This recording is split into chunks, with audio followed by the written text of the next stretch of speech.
नमो भगवते वासुदेवाय नमः। दोस्तों, सनातन लॉजिक में आपका स्वागत है।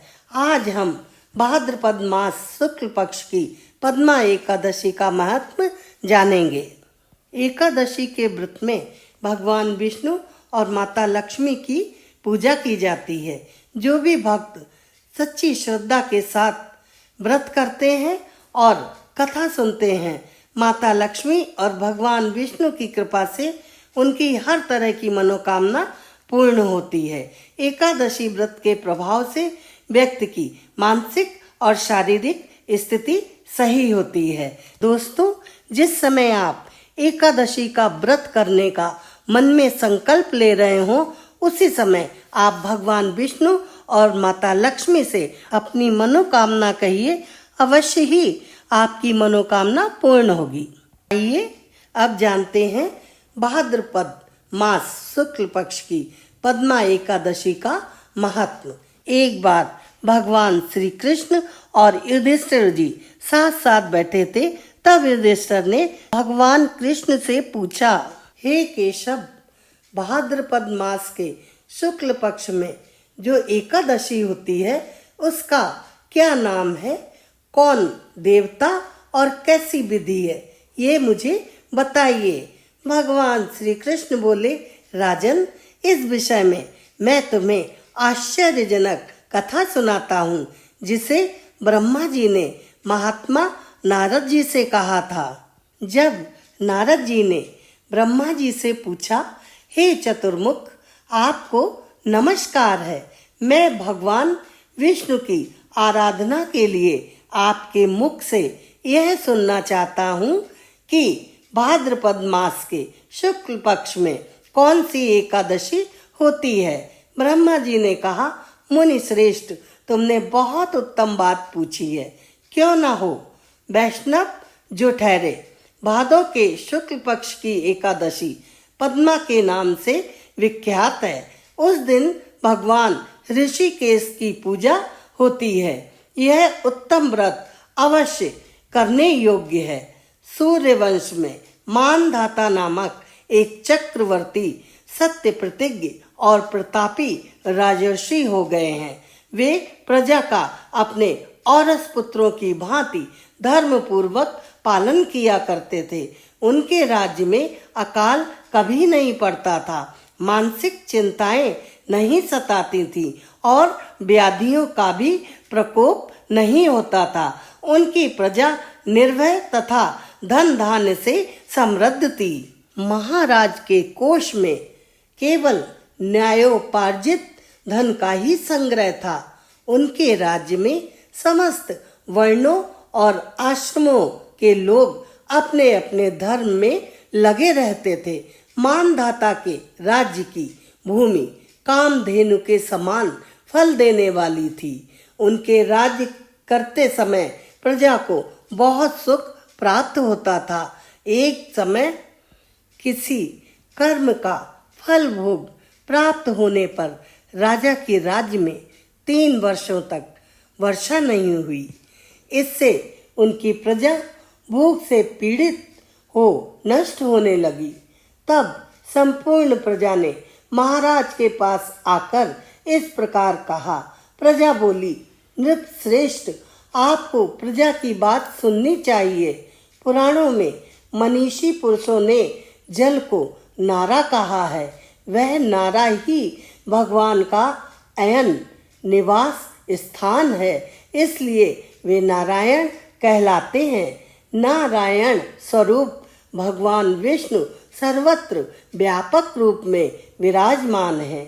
वे ही मेघ स्वरूप होकर वर्षा करते हैं। वर्षा से अन्न पैदा होता है और अन्न से प्रजा जीवन धारण करती है। हे नृप श्रेष्ठ, इस समय अन्न के बिना प्रजा का नाश हो रहा है। अतः ऐसा कोई उपाय कीजिए जिससे हमारे योगक्षेम का निर्वाह हो। राजा ने कहा, आप लोगों का कथन सत्य है, क्योंकि अन्न को ब्रह्म कहा गया है। अन्न से प्राणी उत्पन्न होते हैं और अन्न से ही जगत जीवन धारण करता है। लोक में बहुधा ऐसा सुना जाता है तथा पुराणों में भी बहुत विस्तार के साथ ऐसा वर्णन है कि राजाओं के अत्याचार से प्रजा को पीड़ा होती है, किंतु जब मैं बुद्धि से विचार करता हूँ तो मुझे अपना किया हुआ कोई अपराध दिखाई नहीं देता। फिर भी मैं प्रजा का हित करने के लिए पूर्ण प्रयत्न करूंगा। ऐसा निश्चय करके राजा मानधाता इन्हें गिने व्यक्तियों को साथ ले विधाता को प्रणाम करके सघन वन की ओर चल दिए। वहां जाकर मुख्य मुख्य मुनियों और तपस्वियों के आश्रम में घूमते फिरे। एक दिन राजा मानधाता को ब्रह्मपुत्र अंगिरा ऋषि का दर्शन हुआ। उन पर दृष्टि पड़ते ही राजा हर्ष में भरकर अपने वाहन से उतर पड़े और इंद्रियों को वश में रखते हुए दोनों हाथ जोड़कर उन्होंने मुनि के चरणों में प्रणाम किया। मुनि ने भी स्वस्ति कहकर राजा का अभिनंदन किया और उनके राज्य के 7 अंगों की कुशल पूछी। राजा ने अपनी कुशल बताकर मुनि के स्वास्थ्य का समाचार पूछा। मुनि ने राजा को आसन और अर्घ्य दिया। उन्हें ग्रहण करके जब वे मुनि के समीप बैठे तो उन्होंने इनके आगमन का कारण पूछा। तब राजा ने कहा, भगवान, मैं धर्मानुकूल प्रणाली से पृथ्वी का पालन कर रहा था, फिर भी मेरे राज्य में वर्षा का अभाव हो गया। इसका क्या कारण है? इस बात को मैं नहीं जानता। तब अंगिरा ऋषि बोले, राजन, यह सब युगों में उत्तम सतयुग है। इसमें सब लोग परमात्मा के चिंतन में लगे रहते हैं तथा इस समय धर्म अपने चारों चरणों से युक्त होता है। इस युग में केवल ब्राह्मण ही तपस्वी होते हैं, दूसरे लोग नहीं। किंतु महाराज, तुम्हारे राज्य में वे लोग भी तपस्या करते हैं जिन्हें तपस्या नहीं करनी चाहिए। हे राजन, तुम इन लोगों को तपस्या करने से मना करो, तब अनावृष्टि का दोष शांत होगा। तब राजा मानधाता ने कहा, हे ऋषिवर, मैं इन्हें मना नहीं कर सकता हूँ। इसका कोई और उपाय बताइए जिससे अनावृष्टि का दोष शांत हो। तब ऋषि ने राजा से कहा, राजन, अगर ऐसी बात है तो आप एकादशी का व्रत करो। भाद्रपद मास के शुक्ल पक्ष में जो पद्मा नाम से विख्यात एकादशी होती है, उसके व्रत के प्रभाव से निश्चय ही उत्तम वृष्टि होगी। नरेश, तुम अपनी प्रजा और परिजनों के साथ इसका व्रत करो। ऋषि का यह वचन सुनकर राजा अपने घर लौट आए।